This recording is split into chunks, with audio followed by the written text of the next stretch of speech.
कलीमुल्लाह। आज हम बात करेंगे चने या बेसन के बिजनेस के लिए क्वालिटी किस तरह मेंटेन की जा सकती है। हमारे साथ हैं अली अकबर साहब। अस्सलाम वालेकुम सर, क्या हाल है? वालेकुम अस्सलाम कलीमुल्लाह, आपका क्या हाल है? अल्हम्दुलिल्लाह सर, मैं ठीक हूँ। सर आप हमें बताएं, चने या बेसन के बिजनेस के लिए क्वालिटी किस तरह मेंटेन की जा सकती है।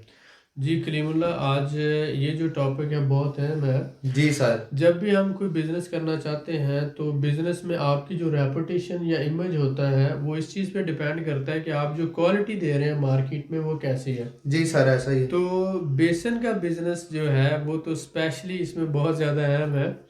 आप ये देखें कि चना और मकई जो है इन दोनों के प्राइसेस में बहुत फ़र्क है।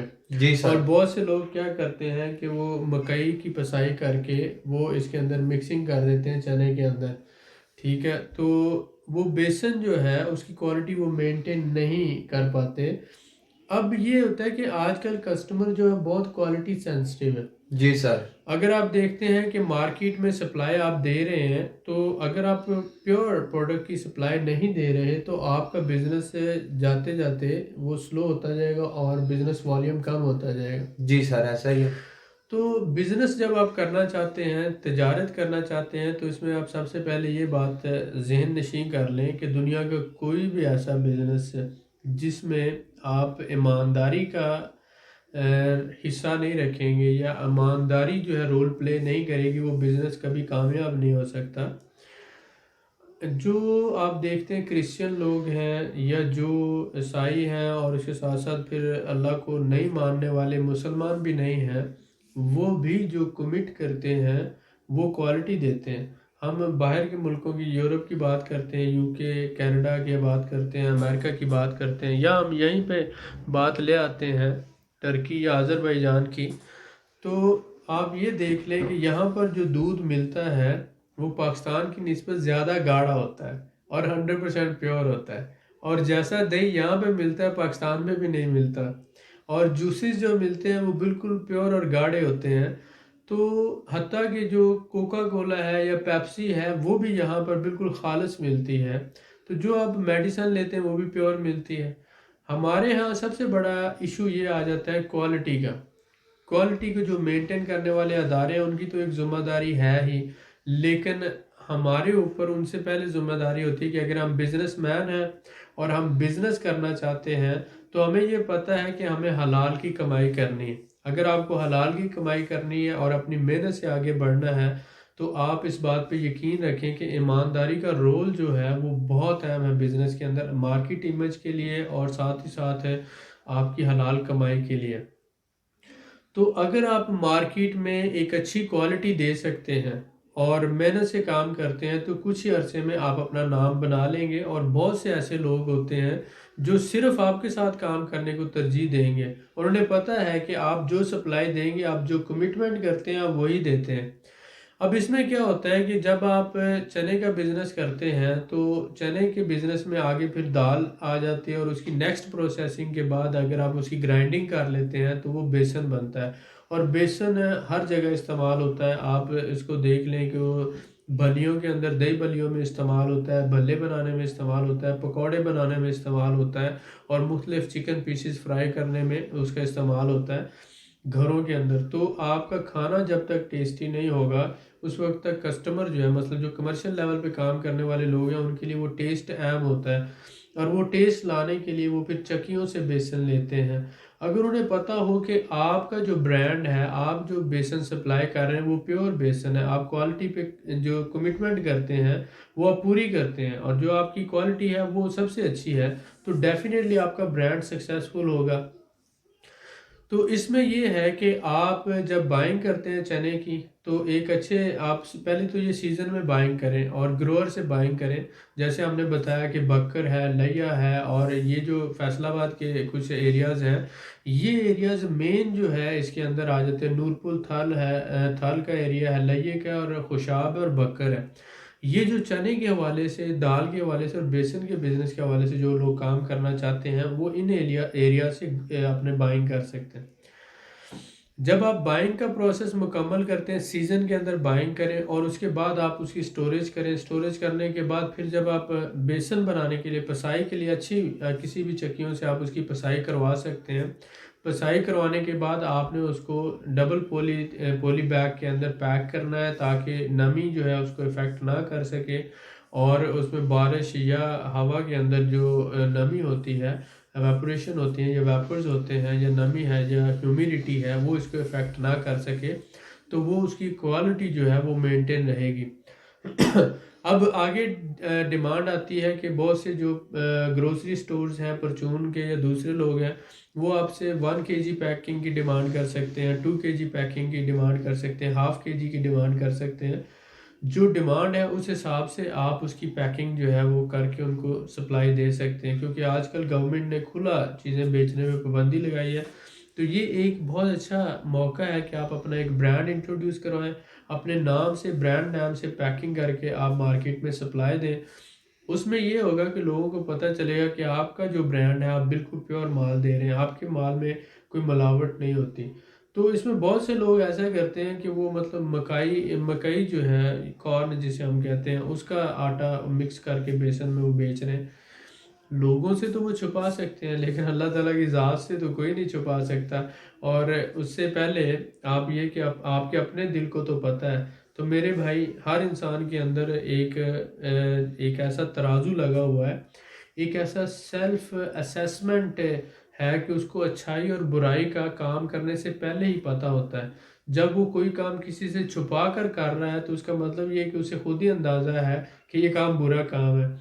और जब वो किसी काम को दिखा के कर रहा होता है, तो फिर भी उसको पता होता है सबके सामने कर रहा है, क्योंकि ये अच्छा काम है, नॉर्मल है, लीगल है। तो आपके अंदर ये एक असेसमेंट सिस्टम लगा हुआ है जो आपको ये बता देता है कि ये काम सही है या गलत है। तो किसी दूसरे से राय लेने की ज़रूरत नहीं, आप अपने आप से राय ले लें।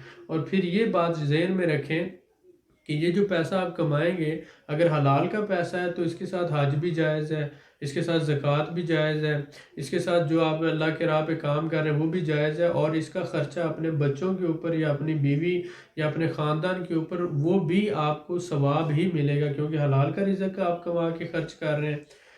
अगर ये पैसा हराम का होगा, तो मेरे ख्याल में आपके बच्चे जो हैं वो नाफरमान हो जाते हैं, बीवियां बेवफा हो जाती हैं, और उसके साथ साथ माशरे में आपको जो है ज़लालत उठाना पड़ती है। और इसकी बहुत सी मिसालें आप अपने सराउंडिंग में देख सकते हैं, अगर आप थोड़ा सा विजन रखते हैं कि पैसा जो है वो ये किसी का नहीं होता, लेकिन हलाल के पैसे में बहुत बरकत होती है। वही आपकी औलाद आपकी हमेशा फर्माबरदार रहती है, वही आपकी बीवी आपकी खिदमत गुजार बन जाती है, और वही जो आपका कम पैसे के अंदर ही आपको अल्लाह ताला इतना इज़्ज़त, एहतराम और मर्तबा अता करता है। तो इन सारी बातों का मकसद क्या है कि आप एक ट्रेडिंग बिजनेस में आना चाह रहे हैं, आप एक ऐसा बिजनेस करना चाह रहे हैं जिसमें अल्लाह ताला 70 गुना ज़्यादा देता है। अगर आप क्वालिटी मेंटेन करेंगे तो आपको कामयाब होने से दुनिया की कोई ताकत नहीं रोक सकती, क्योंकि आज मार्केट में सबसे ज़्यादा डिमांड उस चीज़ की है जो बिल्कुल खालिस है। और अगर आप खालिस देना जान गए हैं और आप ख़ुद अपनी निगरानी में काम करवाते हैं लोगों से और क्वालिटी को मेंटेन करते हैं और मुनासिब फ़ायदा लेकर आप मार्केट में चीज़ें बेच रहे हैं, तो आज आपका बिज़नेस छोटा भले हो सकता है, लेकिन आने वाले वक्त में ये बहुत ज़्यादा ग्रो करने वाला है। और आप आज लाखों में काम करते हैं तो कल करोड़ों में करेंगे, और परसों इंशाल्लाह ताला अरबों में करेंगे। इस बात को जहन में रखें। मेहनत, ऑनेस्टी और ये जो कमिटमेंट है आपको इंशाल्लाह ताला ज़रूर कामयाब करवाएगी। जी सर, बिल्कुल ऐसा ही है। बहुत शुक्रिया सर आपका। वेलकम। सर मैं आपसे जानना चाहूँगा, चने या बेसन के बिजनेस में पैकिंग रिक्वायरमेंट क्या है और इसे कैसे मैनेज किया जा सकता है? देखिए, एक तो ये कि छोटी पैकिंग मशीन आपको मिल जाती है। जी सर। आप उसके लिए 1 kg के बैग्स, 2 kg के बैग, अप टू 5 kg या मोर आप कर सकते हैं। जी सर। ठीक है, इसमें क्या होता है कि आपको जब ये पिसाई ग्राइंडिंग के बाद जो मटेरियल आपके पास होता है, इसकी आपने इस तरह से पैकिंग करना होती है कि नमी से महफूज रहे। जी सर। और बैग आप इस तरह का लें कि वो जो है, एक तो एयर टाइट होना चाहिए और दूसरा वो आसानी से फट नहीं जाना चाहिए। तो वो एक नॉर्मल एवरेज जो क्वालिटी होती है बैग की, वो आप रखें। बिल्कुल ठीक है सर। और उसके साथ साथ जिस कमरे में या जिस एनवायरनमेंट में आप उसको रखते हैं वो बिल्कुल साफ़ सुथरा होना चाहिए, और एयर जो है इस हवाले से नमी और बारिश और मौसमी असरात से जो है ना महफूज रहने वाली जगह हो। जी ठीक सर। है, और टेम्परेचर वहाँ का मेंटेन रहना चाहिए, ना ही मतलब बहुत ज़्यादा गर्म होना चाहिए, ना ही बहुत ज़्यादा सर्द, नॉर्मल टेम्परेचर रहना चाहिए। जी सर। तो आप एक तो ड्राई कंडीशंस होनी चाहिए उसकी, कि नमी नहीं होनी चाहिए दीवारों में, और उसके साथ साथ बारिश वगैरह के असरात से महफूज, पानी वगैरह के। तो दूसरा ये कि आप उसकी जो पैकिंग करते हैं, 40 केजी की जो बोरी है उसकी आप डबल पॉली बैग के साथ पैकिंग करें, और इसी तरह से जो 1 केजी 2 केजी है वो भी इस तरह से अच्छा मटेरियल लगा के अच्छी पैकिंग करके प्रॉपर एक ब्रांड नेम के साथ आप मार्केट में दें। ठीक है, जी बहुत सर। से दुकानदार आपसे वो 40 केजी की लेते हैं, वो खुला बेच रहे हैं, छोटी दुकानें जो हैं, लेकिन जो ग्रोसरी स्टोर हैं वो आपसे वो 1 केजी या हाफ केजी या 2 केजी तक की वो डिमांड करते हैं। जी सर, तो बिल्कुल आप ऐसा ही इस है। हवाले से दालों की भी पैकिंग कर सकते हैं, इस हवाले से आप बेसन की भी पैकिंग करके चने साबुत जो है ब्लैक और वाइट इनकी भी, तो ये 4-5 किस्म की प्रोडक्ट बन जाती है। मतलब वाइट चने हैं, ब्लैक चने हैं, दाल है, और उसके बाद फिर बेसन आ जाता है। तो जी सर। आप ये सारी जो है वो इसकी पैकिंग करके मार्केट में सप्लाई दे सकते हैं। बिल्कुल सर, ठीक है, ऐसा ही है। सर मैं आपसे जानना चाहूँगा कि बैंक से रनिंग फाइनेंस लेकर किस तरह से सीजनल बाइंग की जा सकती है? ये बहुत अहम चीज़ है। आप देखें कि एक छोटा जो बंदा शुरू में बिजनेसमैन है, एक छोटा बिजनेसमैन है, ट्रेडर है, उसने जब बिजनेस करना है तो वो जब बाइंग करेगा सीजन में, अब इसको पूरा साल एक अपनी सप्लाई लाइन मेंटेन करनी है। जी सर। साल में चने का सीज़न एक ही दफ़ा होता है। अब इसको सीज़न में बाइंग करने के लिए बड़े कैपिटल की ज़रूरत है। मसलन इसने पूरे साल की बाइंग करनी है, 1 करोड़ 2 करोड़ 50 लाख रुपए की ज़रूरत हो सकती है। अब डिपेंड करता है कि ये या तो उसके पास खुद के पास पैसा होना चाहिए, जी सर, ऐसा ही या है। वो क्या करता है कि वो बैंक से रनिंग फाइनेंस ले सकता है। अगर वो बैंक के साथ काम कर रहा है पिछले साल 2-3 साल से, तो उसकी एक क्रेडिट हिस्ट्री होती है, बैंक हिस्ट्री है, ट्रांजैक्शन हिस्ट्री है। उस बेस पर बैंक जो है उसको रनिंग फाइनेंस दे सकता है, 50 लाख का, 1 करोड़ का, 2 करोड़ का, 5 करोड़ का। आप सीज़न में उससे बाइंग कर सकते हैं और फिर आहिस्ता आहिस्ता आप उसको वापस लौटा सकते हैं। इसके साथ साथ आप अपने किसी बड़ा इन्वेस्टर जो है उसको इन्वॉल्व करके सीज़न में बाइंग कर सकते हैं, ताकि आप जो पूरा साल अपनी सप्लाई मेंटेन कर सकें। क्योंकि सीज़न के जैसे ही 2 महीने गुजरेंगे तो उसके बाद ये डेफिनेटली इसकी प्राइसेस बढ़ना शुरू हो जाएंगी, और फिर महंगी ख़रीद कर आप मार्केट में कम्पीट नहीं कर पाएंगे। फिर आप ट्रेडर से ख़रीदेंगे, फार्मर से तो नहीं ख़रीदेंगे। तो इसलिए अगर आपने ये बिज़नेस करना है तो इसके लिए कैपिटल ज़रूरी है, और कैपिटल या तो बैंक से आएगा या फिर इन्वेस्टर से आएगा, और आप अपने साथ एक टीम मिलाकर उसका सहूलत का फ़ायदा उठा सकते हैं। जी सर, बिल्कुल ठीक हो गया। सर मैं आपसे जानना चाहूँगा कि चने की मिल्स या बिग सप्लायर्स से किस तरह सर्विस ली जा सकती है? जी देखिए, इसमें जो है बिग सप्लायर्स की आप बात कर लें, कि जो बड़े ट्रेडर्स हैं, जी अगर सर। आप शुरू से काम कर रहे हैं तो आप ये देखते हैं, आप उनके साथ एक टीम बन जाते हैं।